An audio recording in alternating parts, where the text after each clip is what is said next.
Welcome to Ventures with David, a podcast where product meets data. And I talk with industry experts that might help you to create the next big idea in industry or just for fun. Today's episode is dedicated for all those who are looking for employment. I just graduated from Stanford Management Science in Engineering Masters, and I'm also looking for jobs in an economy that looks a little bit like, oh, this sucks. But anyway, we are here putting our best effort. Even if you're employed, this chapter applies to you because I decided to bring one of the best advices in town, which is Lindsay Akin. She's the career director at the School of Management Science and Engineering. Her views, of course, do not represent the views of the school. She's talking from her own valuable, wonderful perspective. I hope you like this episode because this is about getting your career right. And if you're employed, this is about looking forward. There is always a way of doing better the things you're doing, of finding a role that doesn't stress you up because you have a bad manager or because you hate what you're doing. And even if you love what you're doing, there's always a growth path that you should cultivate. Well, that sounds like what my dad used to tell me. In any case, I hope you like this chapter. Comment, subscribe, and see you later. You've always got to be agile, be thinking about things, be talking to people. So much of my transitions have been people based that have come about through talking with people, through thinking deeply. Is this the right thing for me? Things went wrong when I didn't think deeply. I moved into a role that someone told me I'd been getting talked about as would be a good fit for this role. It was going to be newly created, and I was really flattered by that, and that became an influence in me taking the role. I really should have thought about it more deeply because it wasn't a right role for me. I've been doing it 2.5 years and I absolutely love it. It's my favorite job that I've had in Korea. Thinking about things, talking about it with people, having good sounding boards, good mentors, go over pros and cons with, and taking the time to do that as you navigate through a career and make transitions and think about what you want to do and where you want to go. That part where you said you have a good support network that helps you take decisions, I think it's so relevant for many of my peers and I that will graduating tomorrow on Sunday. But how do you do that? How do you find that like board of directors? How do you choose them? Good people are everywhere. You learn to recognize those you instinctively feel comfortable with, that conversation never feels stilted. You don't, it's like you want to impress them, but not in a way to be like, oh, look at me.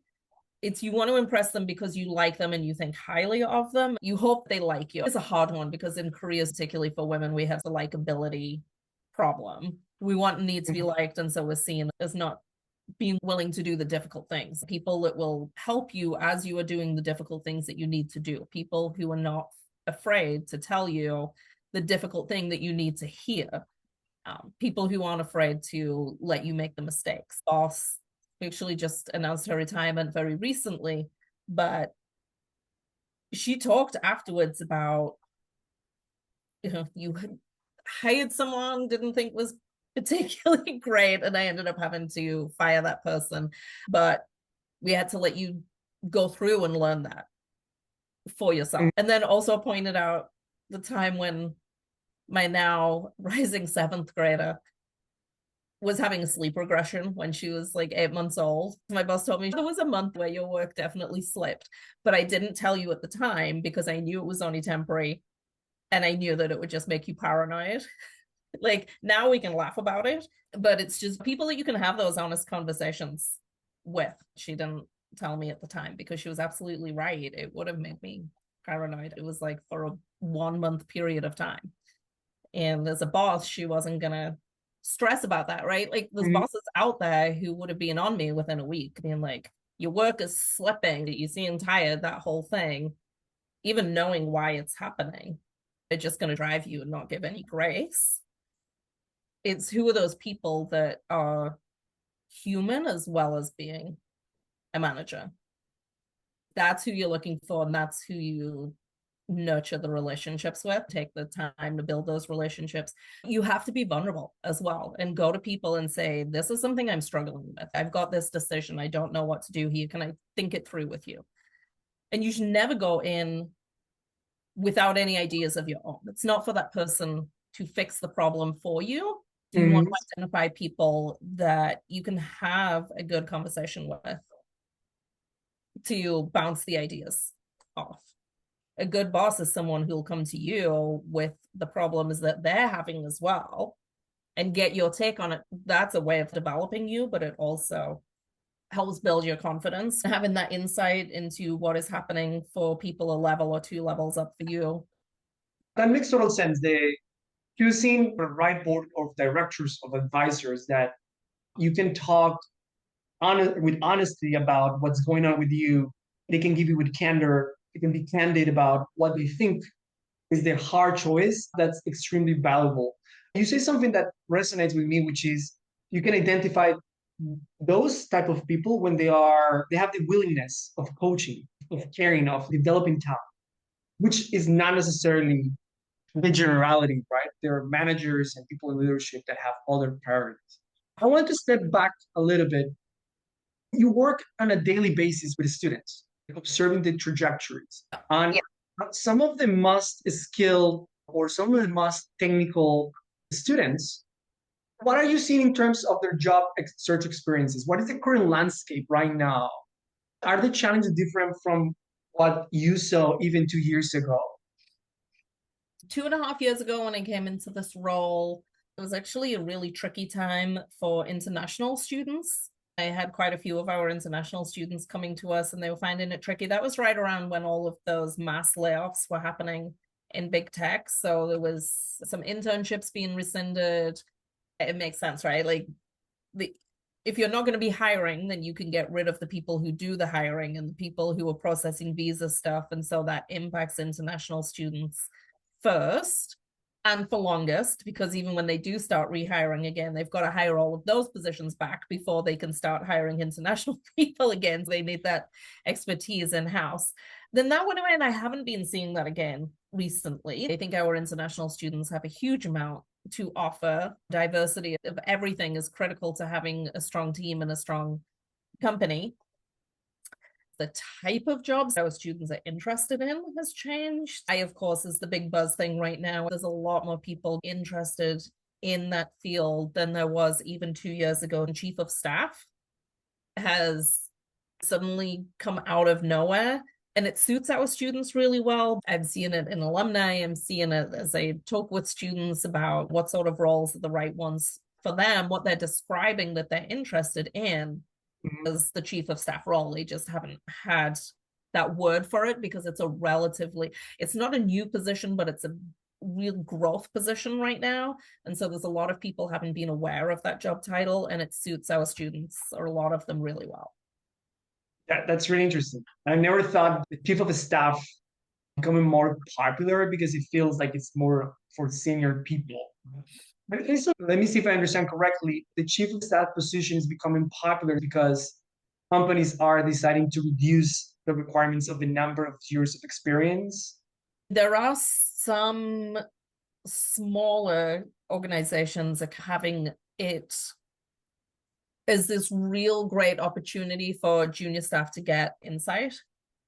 And so I won't name them, but there's a group who has a recent alum of ours, and it's a 2-year position. It is very much a great, that I think they see as this great way of giving the people who are in these roles strong experience across the whole organizational structure rather than a more specific job. But then also, yes, we are seeing it for people who have more experience as well. And so if that's the sort of role that's going to be interesting for our students, then the question becomes, how do you position yourself well to go into that role in 5 or 7 years' time? Yeah. Sometimes when you graduate, you're so focused on what is next. But we're not seeing the whole progression, how this first year fits. And I want to ask you something connected to that very first year. Many of my peers are going to face after graduation this Sunday. How do you reframe your expectations? Perhaps you expect to get some job, but you don't get it. And then you have to pivot. How do you help students, or how can my peers and I myself reframe if things aren't working as supposed? So we think it's so easy to get caught up in the first job has to be the perfect job. It has to be the right job. It has to set me on the right trajectory. There's some element of truth in that. The first job is important. It's going to give you confidence. It's going to set some trajectory. I would argue that what to look for in the first job isn't necessarily the title or the company. It's what are you going to learn and what do you as an individual need? And that's different for all of us. Maybe someone is more risk averse like me, and I need to be in a university setting because I like the stability. I always joke with Stanford, I'm at Stanford for the stability and purpose. I'm not here for the salary. Don't get me wrong. It's good. And for higher education, it's good, but it's not industry. For me, that works because I'm naturally risk averse. Someone who isn't, particularly our new grads coming out, a startup or entrepreneurship or something like that, before you've got the financial responsibilities of a mortgage or family and all of that sort of stuff, it's a good time to experiment in your early career. Have an idea of where you might want to be going, but at the same time realize that as you get out into the world of work, what you think you were gonna might completely change. You might not like things at all once you get into it, or it might work for a while and then you have a change in life circumstances and it doesn't work anymore, so you're going to change after that. I think hit your career path with the expectation that it's going to be really windy, that there's going to be forks, there's going to be dead ends, there's going to be everything that you can possibly imagine. And so that's where the people become so important, because it's a lot easier to pivot if you've got people who are there alongside you, helping you do that, whether that's in advice, referrals, come and work from me. The people part of it becomes so important. And so that's what I would say is don't overfixate on this first job. It's important, but it's not going to define the whole rest of your life. Yeah. You're thinking in that first job of where can I position for what I want to do next, where I might want to go next. How can I adapt what I'm doing now? How can I frame what I'm doing now as I go into the next round of interviews? What are the projects that I'm working on? What are the stories that I'm going to be able to tell? What are the metrics I'm going to be able to put on my resume? Keep track of all of that so when you're ready to make that next move, you've got as many options open as possible. All my attention was based on your experience and recognizing what matters to you. Like you said, I'm guided by my sense of purpose working in academia, and I like this stability. But before that, you say something even more interesting, which is the first job doesn't need to be perfect. You just need to experiment because you don't have obligations. Going into that framework with those two parts, that experimentation mentality, which is I need to see what is out there and what I like, I will feel the freedom of trying things without having the pressure of landing my first perfect job. And in terms of cultivating that network that helps you transition better, what is your suggestion? Cultivating a network of peers that help you transition better. How do you do that? What are your suggestions? You're going to want to comment on what people are up to on LinkedIn and keep in touch with people that way. Earlier this quarter, I was doing our professional headshot event. And there was one point, there were like 5 people who were all there ready to be going over to the arches next to be getting their photo taken. And all 5 of these, and it was not the first time in the day that it happened, were also their heads down, looking at their phone, the whole thing. And I'm like, hey, guys, can I just point out, you are all each other's future network. You need to be building your network. When I say networks and everything, it's not the transactional way that a lot of people fear that it is. People give networking this bad, like you're just out to use somebody, you're just out to get something for it. It's not. When I say networking, I mean relationship building. And that's purely what networking is. You're building relationships with people in the hope and the expectation that you will be helpful to each other, it's really important that two-way nature of it, because otherwise it is just transactional and fake, and nobody likes that. Nobody likes being on the receiving end of it, and no one should be the person who's doing that to people as well. You're all in the classrooms right now. This is one of the best opportunities to be building a future network. You've got project courses, you've got piece sets that you can sit and work on together. You've got great availability on the Stanford campus. Hey, anyone else gone to this talk? Anybody want to come with me? How you keep on top of all the different things that are on offer, I have no idea. Turning to the person next to you in class, did you see about this, like the talk that's happening that kind of links with what we're learning about here? Did you want to go to that? It's easier to walk into a room with somebody else, but don't be scared to walk in by yourself either. Whilst you're there, instead of heads down on the phone, actually talk to each other right now. This is the easiest time to do it. The biggest pool you've got available with the most amount of time to do it. You can go to a conference that's going to be 1,000 people, however many people, but you're there for a day or two. That's not the same amount of time that you've got now. Even a single academic quarter, you've got 10 weeks that you can build relationships with people. You're in classes with people in all sorts of different disciplines, different majors if you're an undergrad, different disciplines if you're a grad student. I talked with one of our alumni about coming back and doing a network event. He's, yeah, let me put a panel together. One of the people he brought in for that panel is actually a law alumni of Stanford. Our alum, Arif, moved into dorms, went down the corridor and introduced himself to everybody. And Eric was one of the people that he met on that first day.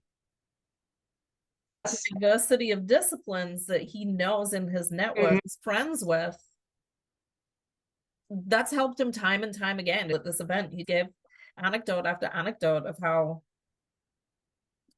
that network has helped him pivot and go into roles he would never have thought about. I love the way you reframe networking. The way you reframe networking changes, I feel, the intention and the emotion that networking creates on people. Right? The transactional part puts people against networking and a little bit shy. But then when you use what you just said, which is I expect to be used to have a good intention of serving others, and sometimes people can help me, it changes completely the mindset. Yeah. And also, you're totally right. I feel that, I don't know if it's a pandemic or the evolution of using technology, right? But we're very connected, attached. We feel sometimes insecure of looking who is around and with whom when we talk. And I feel getting out there, talking to people, being open, right? What you mentioned, there is going to be this event. Who would like to come with me? That photo shoot is open to MS&E students only. You Which already have is something important. in common with these people. What classes are you doing this quarter? Which year are you in? We're going to be using these photos on our LinkedIn profiles. What are you hoping to do in your career? It's easy questions, and right away, because you've got something in common with people just by nature of being in the same class, in the same discipline, in the same degree, at the same university. You already have stuff in common that makes it easy. And I'm an extrovert, so it's very easy for me. I'm the woman at the grocery store who's chatting with everybody. The grocery store is a great place to practice this. The grocery store is easy because you are never going to see this person again. You can look in their cart and just pick out an ingredient and ask them, what do you do with that? How do you like to prepare that one ingredient? Oh, I've never tried that brand before. Do you like it? You've got an easy in to practice making small talk with people in a way that is so low stakes because you are never seeing this person again. Who cares, right? You mess up a conversation at the grocery store, who cares? Look, I think this type of advice where we can practice that ability of connecting with others is so valuable because you are in Stanford or in academia, you have the perfect playground to create connections. But afterwards, you need to look, I guess, the places you can practice and remain open. I want to jump, our time is limited. I want to ask you about the AI's impact on entry-level careers. So I was TAing a couple of quarters ago, and this student was telling me about his specific situation. We're hearing that there are people not hiring any longer junior positions. They're hiring people with more experience and they're putting them into the junior position, which makes sense. What can you say to our students and to people facing this new environment of AI replacing junior positions can adapt appropriately for this scenario? A few different things. The AI thing has been moving quickly. People are getting potentially a little overexcited right now. Employers of, oh, we can just have AI do everything and that's going to save a whole bunch of money and we don't need junior people. What they're going to realize really quickly is if you do not have junior people in the future, you do not have senior people. You've got to have that pipeline. And so that conversation is already starting to happen of if we don't have junior people, then we're shooting ourselves in the foot for in the future. So how do we reimagine what these junior positions are going to look like? Because they don't need to look the same as what they did with the technology and the ability that AI is bringing in to us. Junior people are still needed, otherwise there's no senior people in the future. My advice is build your skills in the things that AI isn't good at. AI can program, but can it really go through and do the debugging, what it's trying to do, what the endpoint is, what are the customer needs? AI isn't talking to the customer and figuring out what those needs are, what that code and that product needs to be, for example. Regular person on the street isn't trusting AI yet. They're still wanting that human connection. Now more than ever, people want that. AI doesn't have empathy. AI does not have emotional intelligence. AI cannot read body language when you're having a conversation with someone. We can do all of that. So as well as having those technical skills, understanding the programming is still necessary, understanding the code stuff. Are you going to need to write code as much? Maybe not quite so much, but you're still going to need to understand what is being spit out and why. It's more in depth than what is behind the base skills. But then focus on the skills that you have and that humans have that AI doesn't and potentially can't ever. AI doesn't understand the why, the purpose, and doesn't capture the essence of human interaction, the expressions, the voice tone, the context of the business. I think it is wise to focus precisely, and it's connected to the topic we were talking before, but to focus on those soft skills that add value to what we do. And many people, when I talk about management science, they ask me, is management a science? But what they don't realize is that the amount of bad management and even bad behaviors among technical people convert management into a process of experimentation and discovering what works and what doesn't. But what you're saying is it has plenty of evidence. Professors conduct research on, for example, analyzing organizations' competitiveness based on their team's ability to read the context, redirect the purpose, read the language by which people help each other. And I think relevant in times of the AI. The interesting thing to me in AI is how it's used in hiring. Right now, we've got this race between the recruiter's AI and the applicant's AI. A job gets listed, and within 24 hours, they've got 1,000 applications for it because there's people out there. Hey, AI, these are the job titles I'm looking for. This is the level I'm looking for. Here's my resume. Apply to stuff for me and optimize my resume to apply to positions. For the recruiters, they're having to use AI to weed people out. And I'm seeing recruiters already having conversations about it's really difficult. And the AI can be like, you can't take that human element out of hiring because you end up with people who just know how to play the system. They know how to play that game, but they're not necessarily good team players. They're going to come in and work the system inside of the company, work the rest of the team, and potentially be manipulative. And that I'm not saying that you shouldn't be using AI to help streamline your job search. You absolutely should, and there's good ways to do that. If a recruiter is going to have 1,000 applications in 24 hours, what do they do to mitigate that? Because that's not sustainable for them to go through.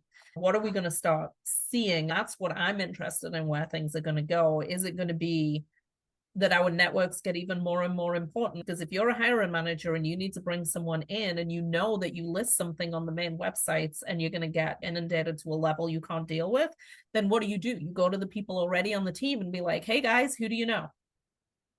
Then become really important. And I've already received job listings from companies where they're like, we're not putting this out there widely, but your population is qualified, so we're going to advertise with you. Then it becomes really strategic, targeted places where jobs are even going to get listed. Which is essentially a problem. Do you lose diversity with that? Does it become elitist? It's going to be interesting to see where all of this goes. You point to something that is key to remember, which is on both of the sides, on supply and demand, there is AI. What I have seen, probably you have seen better, is resumes customized with AI. They forgot about what makes you unique. We're in a war of attention, like what makes us unique, but also what can help us focus on what we're good at. And I would never might be a good tool for doing so. We have talked about several aspects. We have talked about building a resilient mindset for transitions, building a board of directors, embracing the uncertainty of AI. What will be your suggestion for somebody who is experiencing difficulties? Some of my peers are very stressed that they haven't found a job yet. And this is not only the situation of people in Stanford, this is the situation of many graduates today. They haven't found a job yet, and they're super stressed about that. Tell them what they should do, what they should focus, what is the right mindset for the situation.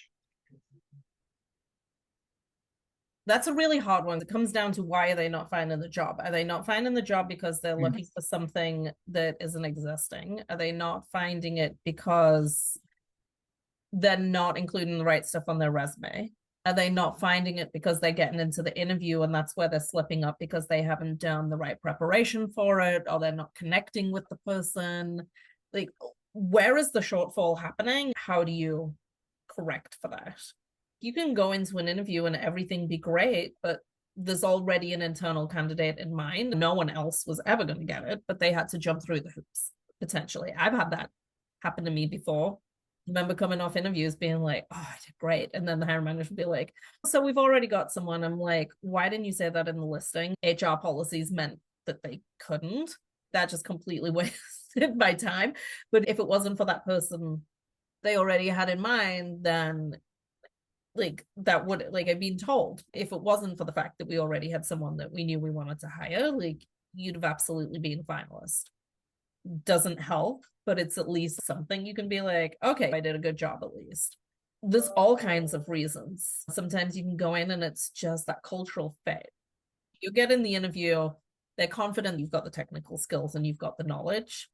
So then it just comes down to a cultural fit within the team. If you're not a fit, be grateful you didn't get the job. And I know that's so hard. People are sitting there being like, that's easy for you to say. But honestly, everything happens for a reason. And at some point further down the line, you'll be able to look at it and be like, okay, now I understand why. Like, I wasn't meant to have that job. I was meant to have this other job instead. Maybe I wouldn't have liked that. Or I've got into this and I loved it. And I met this person who became my best friend. Or I like had this boss that was super nurturing and helped grow my career in a different sort of way. Ultimately, all of that will be clear. The benefit of being in my mid-40s is that I've had that experience to be able to look back and see that. I've had my fair share of jobs and positions I didn't love and had to claw my way. But all of it, I'm glad now that I had that experience. Even at the time, it was awful. I'm so pleased it happened because I learned stuff from it, and it's stuff that I've been able to apply in other ways.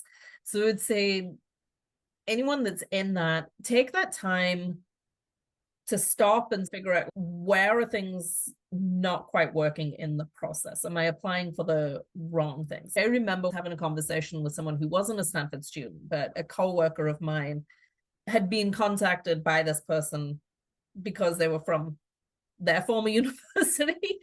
He was like, you should talk to Lindsay because the area they were interested in was somewhat related. And he showed me this whole list of all the jobs that he'd been applying for. I looked at it and I'm like, you're applying for stuff that's at too senior of a level because you're not understanding the job titles and how the hierarchy works within higher education. 2 months later, I get a message from him. Thank you so much. I just got this position. Because when he was applying for the right jobs, good things started happening. So take the time to stop and be like, where are things falling down? Am I applying for the wrong things? Do I not have the right experience? Am I positioning myself wrong? Am I getting into the interview and not connecting with people? And I just need to work on my small talk more. Like, where's the problem? And work from there. And pivot and adapt. Are there things that you want to do that is really hard? Like product management is a huge thing that our students are interested in. It's notoriously difficult to get into because if a company has the wrong product, it doesn't matter how good the development is. It doesn't matter how good the marketing was. If you have the wrong product, it's going to fail. And so those product managers better be really good.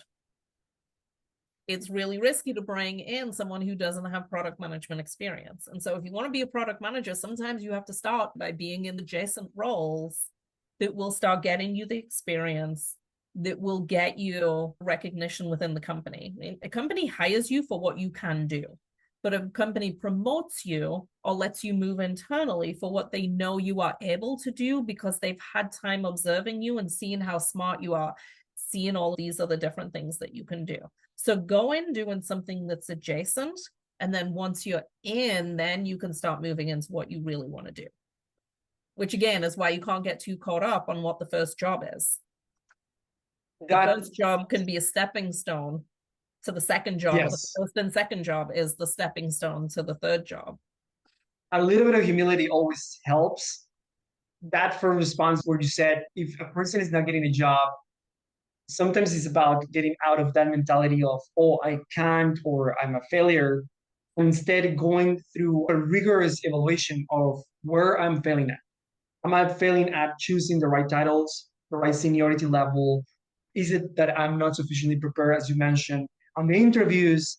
And how important becomes the network? Again, like the example you provided, this person asking you and then being able to find the right job. That's phenomenal. Yeah. And sometimes, honestly, it's just that you're not doing anything wrong. And it absolutely sucks sometimes. At some point, you're the one that ends up on the lucky end. This is also a process of competing with others, and it's normal to be not getting it. Yeah, I think it's hard for Stanford students often because if you're at Stanford, it's because you're someone who's always excelled. You've been top of the class. You've got accepted at Stanford. There hasn't necessarily been a lot of rejection for Stanford students as a general rule. Of course, there's probably been some, but as a general rule, you're someone who's always done well. Otherwise, you wouldn't have ended up here in the first place. And now it is that you're starting to get these rejections, and it feels really hard because you've never had it. The mindset of the Stanford student is always forward looking. Part of becoming more experienced and more resilient is evaluating yourself and sometimes having the humility of asking, getting out of yourself and doing a rigorous evaluation, which gives you a better action plan. I want to thank you for this time again. And it was a very insightful conversation. I hope our audience here in Stanford and other places take advantage of these golden nuggets to either repurpose their career or get the right networks. Thank you so much, Lindsay.